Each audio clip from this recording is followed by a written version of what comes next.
Gawa tayo ng pangnegosyo recipe na banana fritter. Good afternoon mga kamamsi ko dyan. Hi, at least medyo nawawala-wala na yung linisin ko. Hapon na ako magagawa mga kamamsi. So meron tayong dalawang saging dito na hinog na siya. Hindi naman siya bulok, as in hinog lang siya. So gawin natin yung merienda.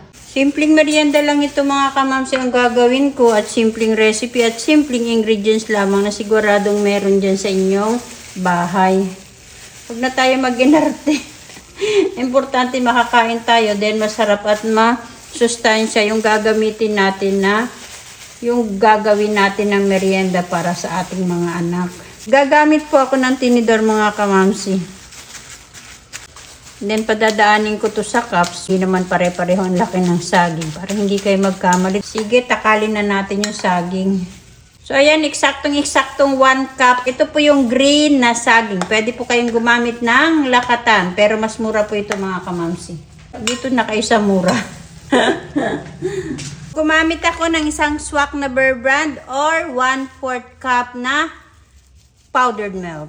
1/4 cup na brown sugar. Then isip natin ang ating all-purpose flour. Bali 2 cups na all-purpose flour. Check muna natin yung ating baking powder if okay pa siya.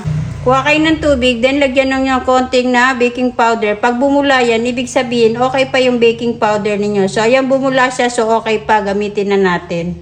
So naglagay ako ng 3 teaspoon na baking powder. And then isisip ko lang po ito. And then saka natin haluin.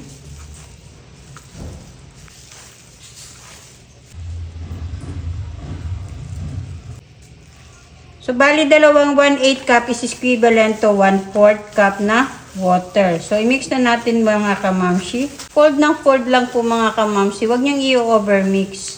So, okay na yan mga kamamsi. Set aside muna natin kahit 10 minutes lang. At habang naka-set aside ito, ay takpan natin syempre. So, ayan, nagpapainit na rin tayo ng oil. Itubog muna natin yung ating kutsara dito sa ating oil. And then, kukuha na tayo ng mixture. Nakikita nyo ba mga kamamsi? Then, ganyan lang. Depende na sa inyo kung gaano kalalaki ang gagawin ninyo.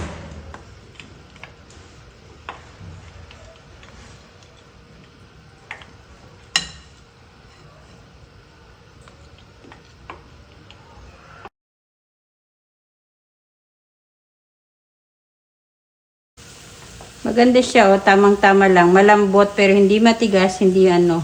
Tamang-tama lang po yung ating mixture. So, tanggalin na natin siya mga kamamsi. Okay na yan. Ito yung ating finished product mga kamamsi ko. Halu-haluin nyo po minsan-minsan para pare-pareho po yung pagka-golden brown niya. So, ayan. Maliit na maliit lang po yung ating apoy. Kasi kapag malakas na malakas po inyong apoy, may possibility po na hindi maluto yung pinakagitna niya.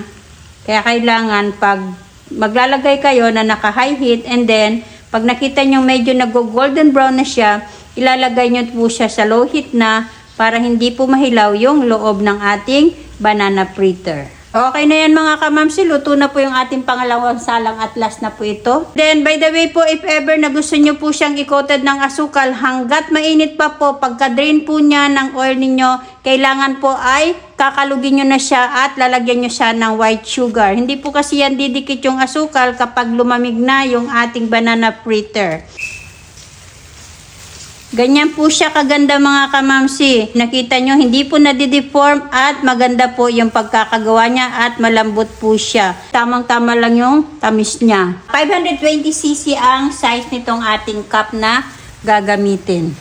So, bali ang kinalabasan ng ating mixture na yon is 27 pieces. So, eto na mga kamamsi ang ating banana fritter na pwedeng-pwede nyo po itong pang negosyo kahit nasa bahay lang po. Thank you so much po sa inyong panonood mga kamamsi ko.